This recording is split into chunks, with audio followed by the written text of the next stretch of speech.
إن الحمد لله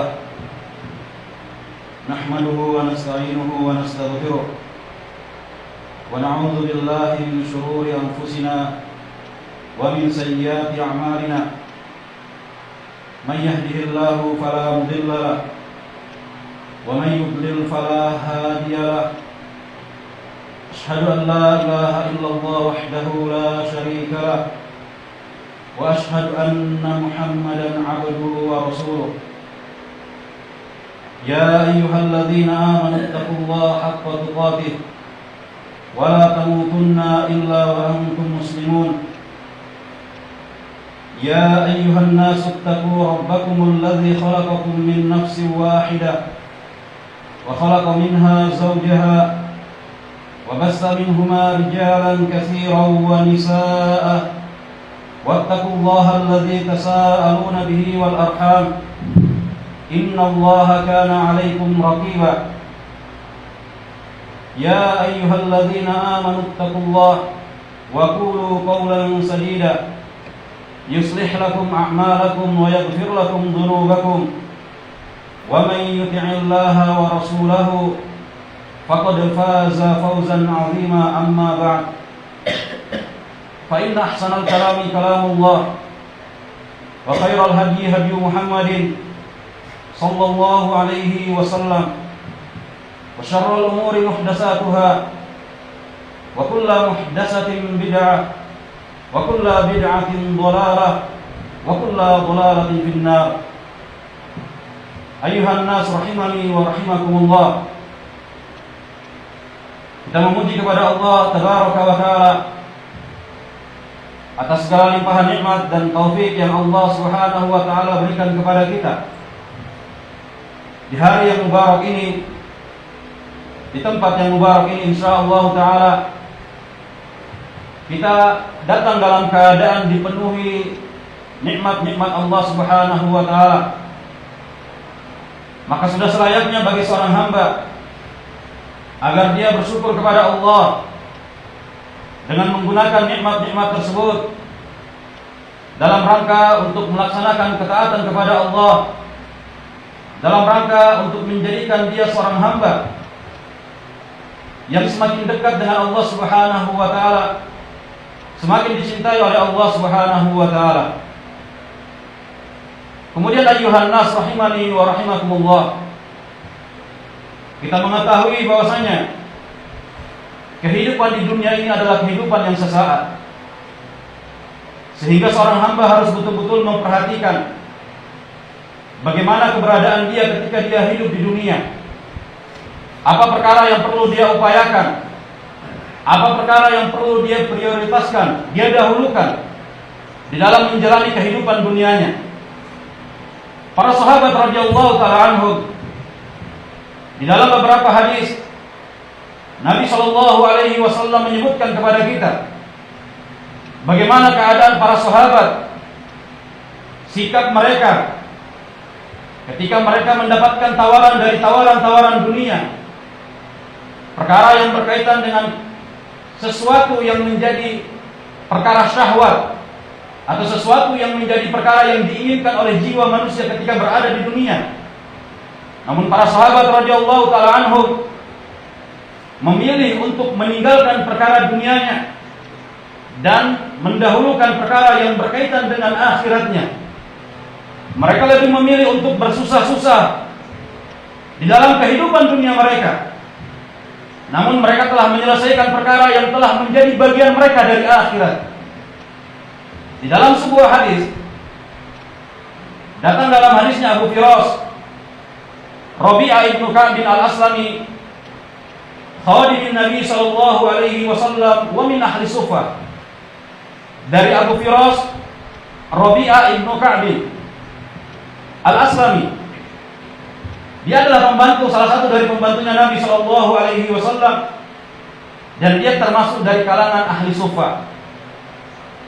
Kalau dia mengatakan, kuntu abitu ma'an Nabi sallallahu alaihi wasallam atau ma'a Rasulillah sallallahu alaihi wasallam, fa'atihi biwadu'ihi wa hajatihi. Dahulu aku pernah bermalam bersama Rasulullah sallallahu alaihi wasallam. Kemudian aku datangkan kepada Rasulullah air yang digunakan untuk berwudu oleh Rasulullah sallallahu alaihi wasallam dan sesuatu yang dibutuhkan oleh Nabi sallallahu alaihi wasallam ketika beliau ingin mengerjakan salat malamnya. Faqala, kemudian kata Rasulullah sallallahu alaihi wasallam, "Salni." Wahai Rabi'ah, mintalah sesuatu kepadaku. Qultu, maka saya katakan, "As'aluka murafaqataka fil jannah." Aku meminta kepada engkau wahai Rasulullah untuk bisa menemani engkau di surga. Qala, kata Nabi sallallahu alaihi wasallam, "Aw ghairu dzalik?" Minta selain daripada itu. Qultu, "Huwa dzak." Itu saja wahai Rasulullah. Kita melihat di dalam hadis ini Nabi sallallahu alaihi wasallam memberikan tawaran kepada seorang sahabat yang mulia agar dia mau meminta sesuatu kepada Nabi sallallahu alaihi wasallam. Sehingga perkara seperti ini, kesempatan seperti ini adalah kesempatan yang besar apabila seseorang ingin mengambil bagian dari bagian dunianya. Seseorang ingin menjadikan dirinya mendapatkan jatah dunia yang lebih banyak atau kedudukan dari kedudukan dunia, maka dia bisa dapatkan. Dia bisa sampaikan kepada Nabi sallallahu alaihi wasallam. Namun sahabat yang mulia ini radhiyallahu taala anhu, dia hanya mengatakan, "As'aluka murafaqataka fil jannah." Aku meminta wahai Rasulullah agar bisa tetap menemani engkau sampai ke surga. Kemudian Nabi sallallahu alaihi wasallam mengatakan, "Aw ghairu dzalik?" Minta selain daripada itu. Kata Rabi'ah radhiyallahu taala anhu, "Huwa dzak." Itu saja wahai Rasulullah. Tidak ada permintaan yang lain yang saya inginkan kecuali hanya itu. Maka kata Nabi sallallahu alaihi wasallam, "Fa'inni ala nafsika bi kasrati sujud." Maka bantu aku untuk mewujudkan perkara tersebut dengan banyak engkau melakukan sujud kepada Allah Subhanahu wa taala. Ayuhan nas rahimani wa rahimakumullah. Kita mendapatkan pelajaran yang besar dari hadis yang mulia ini. Bagaimana seorang sahabat yang mulia himmahnya, keinginan besar dalam kehidupan dunia itu adalah akhirat. Bagaimana dia memilih untuk susah payah dalam kehidupannya. Bagaimana dia memilih menjalani kehidupan dunianya dengan berbentuk ujian dan kesusahan yang dia dapatkan. Yang penting dia telah menyelesaikan perkara, mengambil bagiannya dari bagian-bagian akhirat. Ketika Nabi SAW menawarkan minta selain daripada itu, maka dia hanya mengatakan huwa dzak. Itu saja wahai Rasulullah. Tidak ada perkara yang lain yang saya inginkan kecuali aku hanya ingin menemani engkau, tidak hanya di dunia, namun sampai di akhirat, sampai di surga Allah. Aku ingin menjadi seseorang yang tetap menemani engkau. Maka ini perkara yang sangat penting.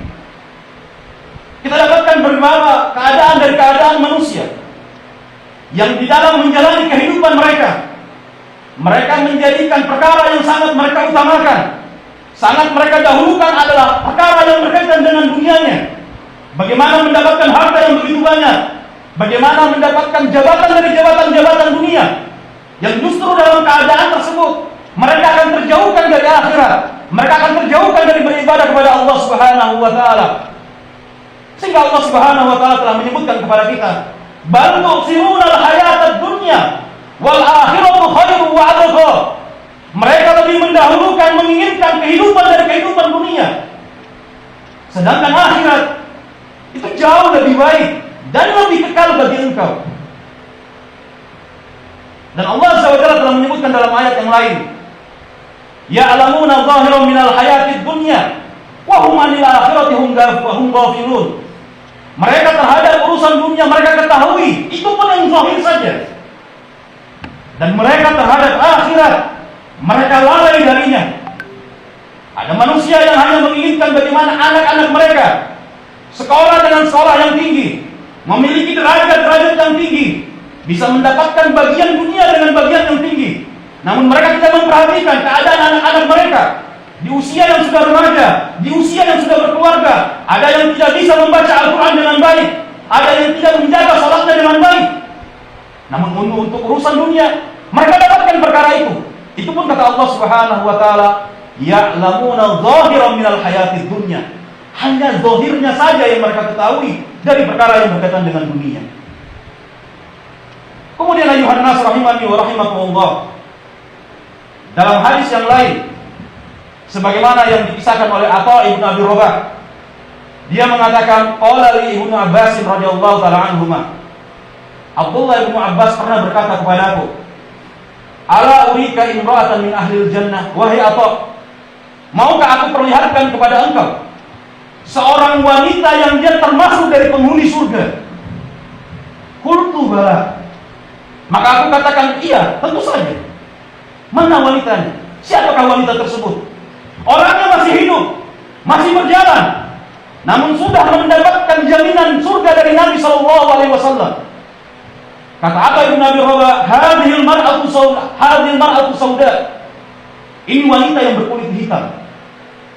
Atatin Nabi sallallahu alaihi wasallam. Dia pernah datang kepada Nabi sallallahu alaihi wasallam, faqalat, inni usri wa inni atakashaf. Wahai Rasulullah, sesungguhnya aku tertimpa penyakit ayan, dan kalau penyakit itu kambuh, wahai Rasulullah, auratku tersingkap. Fad'ullaha li, maka berdoalah kepada Allah agar Allah Subhanahu wa taala memberikan kesembuhan kepadaku.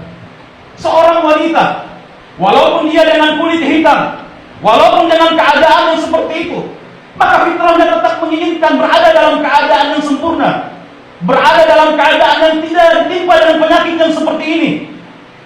Sampai dia mengatakan kepada Rasulullah SAW, doakan kepada Allah agar Allah Subhanahu wa taala memberikan kesembuhan kepadaku.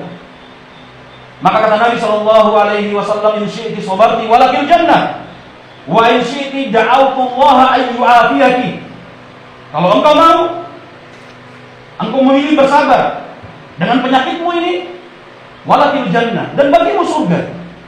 Wa in syi'ti da'autullaha an yu'afiyaki, dan kalau kamu mau, aku akan berdoa kepada Allah Subhanahu wa taala, dan Allah Subhanahu wa taala akan menghilangkan dan menyembuhkan engkau dari penyakit ini.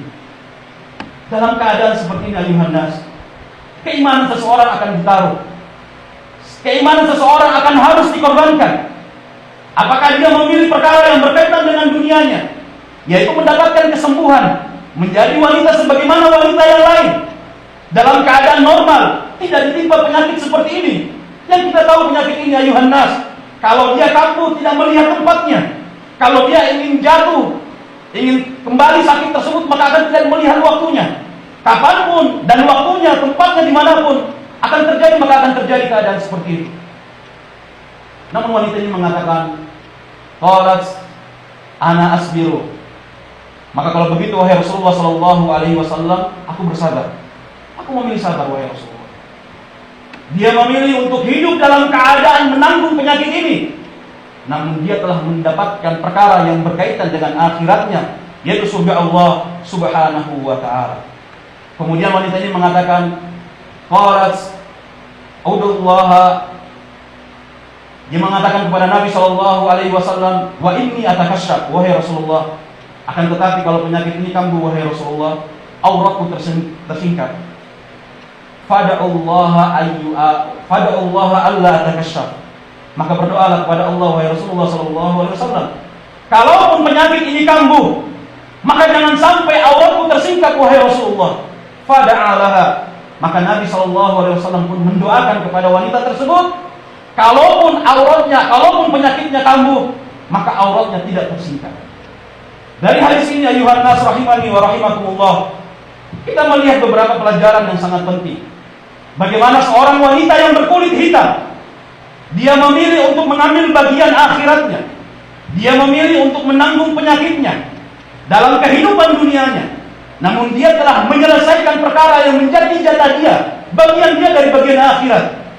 Dan juga di dalam hadis ini kita perhatikan bahwasanya seorang wanita yang dalam keadaan sakit, yang kalaulah penyakit itu kambuh, kemudian auratnya tersingkap, maka dia tidak akan dihisab oleh Allah, tidak akan dihukum, diiqab oleh Allah, karena penyakit tersebut pasti akan menghilangkan akalnya. Namun dalam keadaan itu dia masih memikirkan auratnya, dia masih memikirkan bagaimana agar ketika penyakit itu kambuh, auratnya tidak tersingkap. Dan kita lihat bagaimana keadaan wanita-wanita dari kaum muslimin pada saat ini. Mereka dalam keadaan sehat, memiliki harta yang lebih untuk menutupi aurat mereka, Mereka dalam keadaan berkecukupan, tidak memiliki penyakit seperti wanita yang berkulit hitam ini. Namun mereka singkat aurat mereka.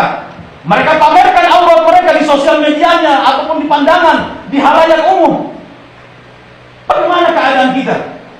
Kita menjadi seorang suami, kita membiarkan istri kita, anak-anak wanita kita menyingkap auratnya. Padahal dalam keadaan kita mampu untuk menutupi aurat tersebut. Sedangkan seorang wanita ini dalam keadaan sakit, dalam keadaan kambuh penyakit ayamnya ini, masih memikirkan bagaimana agar auratnya itu tidak tersingkap. Maka ayuhan nas rahimani wa rahimakumullah, perkara yang kita perhatikan dari dua hadis ini adalah penting bagi seorang muslim untuk mengutamakan perkara yang berkaitan dengan urusan akhirat mereka. Jangan menjadi manusia yang ketika kita hidup, kita hanya memikirkan tentang perkara dunia kita. Kita memikirkan bagaimana usaha kita, bagaimana pertanian kita, bagaimana perdagangan kita bisa maju. Namun dalam urusan akhirat kita sering mencari uzur, kita sering mencari alasan untuk tidak melakukannya. Ketika mencari dunia, dari gelap sampai gelap, dari terbitnya fajar sampai tenggelamnya fajar, kita mampu untuk melakukan perkara yang berkaitan dengan dunia kita. Ketika ada kekurangan yang terjadi dalam usaha kita akan memikirkan bagaimana cara kita memperbaiki urusan dunia kita. Namun dalam urusan akhirat, ketika datang kajian, ada waktu kita untuk belajar, kita mencari-cari alasan untuk tidak bisa hadir di majelis ilmu, dengan alasan capek, dengan alasan letih, dengan berbagai macam alasan. Padahal kehadiran kita datang di majelis ilmu adalah semuanya dalam rangka untuk mengejar akhirat kita dan menjadikan kita seorang hamba yang bertakwa kepada Allah Subhanahu wa taala.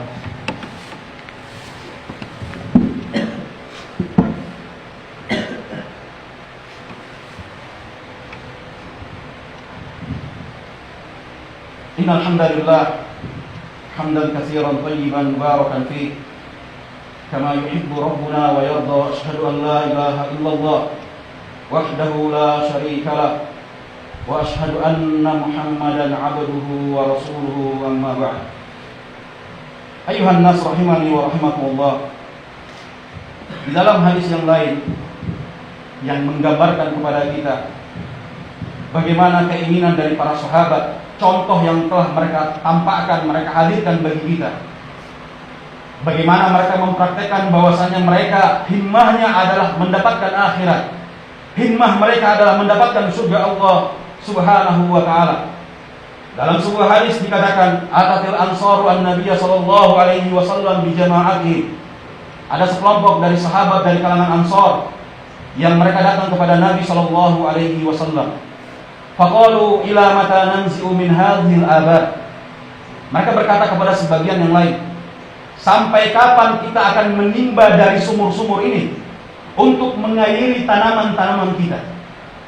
Falau ataina Rasulullah sallallahu alaihi wasallam fada'allaha lana fafajjara lana min hadhil jibali uyunan. Seandainya kalau kita mau, kita datang saja kepada Rasulullah sallallahu alaihi wasallam. Kemudian Rasulullah sallallahu alaihi wasallam berdoa kepada Allah sehingga dari batu-batu ini akan terpancar mata air, sehingga dengan mudah bagi kita untuk mengairi tanaman-tanaman kita, sawah-sawah kita. Kita lihat ayuhan nas, perkara yang paling pertama kita perhatikan adalah mereka mengairi tanaman mereka dengan cara menimba. Dan hampir mustahil pada zaman kita ini ada orang-orang yang bertani kemudian mengairi tanaman mereka dengan cara menimba di sumur. Mereka ambil airnya dari sumur, mereka bawa, mereka alirkan ke tanaman-tanaman mereka.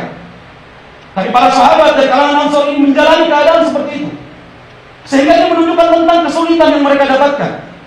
Sehingga mereka mengatakan, sudah kita ambil beresnya saja. Kita datang kepada Rasulullah SAW, minta supaya Rasulullah berdoa kepada Allah, dan doa Rasulullah pasti mustajabah. Sehingga dari batu-batu yang ada di sekitar ini akan mengeluarkan mata air, dan kita tinggal mengairi ke persawahan-persawahan kita. Faja'u bi jama'atihim ila Nabi sallallahu alaihi wasallam. Maka para sahabat dari kalangan Ansar, mereka datang kepada Nabi sallallahu alaihi wasallam. Falamma ra'ahum qala marhaban wa ahlan laqad ja'a bikum ilaina haja. Ketika Nabi sallallahu alaihi wasallam melihat mereka datang, Nabi Shallallahu Alaihi Wasallam mengatakan, selamat datang, kalian datang ke sini, datang kepada kami, pasti karena kalian memiliki hajat. Qalu i wallahi ya Rasulullah. Kata para sahabat dari kalangan Ansor, iya wahai Rasulullah. Ingat ikhwan, kedatangan para sahabat dari kalangan Ansor kepada Nabi Shallallahu Alaihi Wasallam asal mulanya adalah urusan dunia. Mereka ingin agar perkara dunia mereka digunakan oleh Allah Subhanahu Wa Taala. Tapi lihat, Nabi Shallallahu Alaihi Wasallam mengatakan, fa innakum lan tas'aluni al-yawma syai'an illa utitumuhu wa la as'alullaha syai'an illa a'tanihi. Sesungguhnya kalian pada hari ini tidaklah kalian meminta suatu perkara kepadaku kecuali pasti kalian akan mendapatkan perkara tersebut. Dan tidaklah pada hari ini aku meminta kepada Allah Subhanahu Wa Taala suatu perkara, maka pasti Allah Subhanahu Wa Taala akan memberikan perkara itu kepadaku. Ini kesempatan yang sangat besar. Mereka datang kepada Nabi Shallallahu Alaihi Wasallam di waktu yang sangat tepat, di saat hajat mereka begitu butuh dengan urusan dunia. Tidakkah pada hari ini kalau kalian meminta suatu perkara kepadaku, kecuali perkara itu pasti kalian dapatkan. Dan tidaklah aku meminta kepada Allah pada hari ini suatu perkara, kecuali Allah Subhanahu Wa Taala pasti akan memberikan perkara itu kepadaku. Ini waktu yang tidak mungkin terulang di waktu-waktu berikutnya. Ini adalah waktu yang sangat tepat sesuai dengan keinginan para sahabat dari kalangan Ansor. Kita lihat bagaimana sifat dari para sahabat dari kalangan Ansor. Fa'aqbala ba'duhum 'ala ba'din faqalu ad-dunya turidun utlubul akhirah. Maka sebagian di antara mereka saling menghadap kepada sebagian yang lain. Kemudian mereka mengatakan, ad-dunya turidun, apakah dunia yang ingin kalian cari? Apakah ini akan kita gunakan kesempatan yang besar ini hanya untuk mengambil bagian dunia? Utlubul akhirah, minta akhirat, jangan dunia. Kesempatan ini belum tentu besok datang lagi. Kemudian di kesempatan yang sebesar ini, yang ketika Nabi mengatakan, kalian meminta suatu perkara kepadaku, kalian dapatkan di hari ini. Kemudian mau kalian gunakan hanya untuk dunia? Minta akhirat. Padahal tujuan awal mereka datang kepada Rasulullah adalah dunia. Faqalu bi jama'atihim, maka kemudian para sahabat dari kalangan Ansor mengatakan, ya Rasulullah, ud'ullaha ayyaghfir lana. Wahai Rasulullah, doalah kepada Allah agar pada hari ini Allah Subhanahu Wa Taala mengampuni dosa-dosa kami. Tidak jadi meminta urusan air. Tidak jadi meminta agar sarana mereka untuk mengairi tanaman-tanaman mereka dimudahkan. Karena mereka tahu kesempatan ini besoknya tidak mungkin terulang lagi. Tidak mungkin setiap kami datang kepada Nabi ditawarkan dengan kesempatan seperti ini. Tidak mungkin kesempatan sebesar ini. Kami minta hanya urusan yang berkaitan dengan dunia. Lihat kata Nabi Shallallahu Alaihi Wasallam, faqala Allahumma ighfir li ansar wa li abna'i ansar wa li abna'i ansar. Wahai Allah, ampuni dosanya kaum Ansor, ampuni dosa anaknya kaum Ansor, dan ampuni dosa cucu-cucu dari kaum Ansor. 3 generasi didoakan oleh Rasulullah SAW. Padahal mereka hanya meminta satu bagian dari bagian akhir. Tapi yang mereka dapatkan adalah 3 bagian dari doanya Nabi SAW. Ini ayuhan nas dari pelajaran kepada kita. Jangan menjadi orang yang hanya hidup di dunia ini, hanya untuk dunia. Tidak ada bagian yang kita berikan untuk akhirat. Kita hanya bersusah payah untuk kehidupan dunia kita. Namun untuk perkara yang berkaitan dengan akhirat kita, untuk menuntut ilmu, untuk salat malam, kita tidak mampu untuk melakukannya. Kita mencari-cari alasan. Namun untuk urusan dunia kita tidak pernah memiliki alasan. Maka lihat pelajaran yang besar dari kalangan Ansor. Yang mereka inginkan adalah urusan dunia. Namun ketika dihadirkan kesempatan yang seperti ini, mereka ganti dengan perkara yang berkaitan dengan akhirat. Mereka memilih untuk menyelesaikan akhirat mereka. Mereka lebih memilih untuk bersusah payah hidup dengan mengairi tanaman mereka dengan cara menimba di sumur, biar bersusah payah dalam urusan dunia. Namun akhiratnya mereka selesaikan, mereka dapatkan bagian yang dijanjikan oleh Rasulullah Sallallahu Alaihi Wasallam. Maka ini yang kita sampaikan. Semoga Allah Subhanahu Wa Taala mengokohkan kita semuanya, mewafatkan kita di atas sunnah Rasulullah Sallallahu Alaihi Wasallam, menjadikan kita termasuk orang-orang yang istiqomah di dalam beribadah kepada Allah, dan Allah Subhanahu Wa Taala menjadikan apa yang kita miliki dari nikmat-nikmat dunia ini menjadi sarana yang bisa mengantarkan kita untuk beribadah kepada Allah Subhanahu wa taala. Subhanallahumma rabbana wa bihamdik asyhadu an la ilaha illa anta astaghfiruka wa atubu ilaik wa aqimus shalah. Allahu akbar.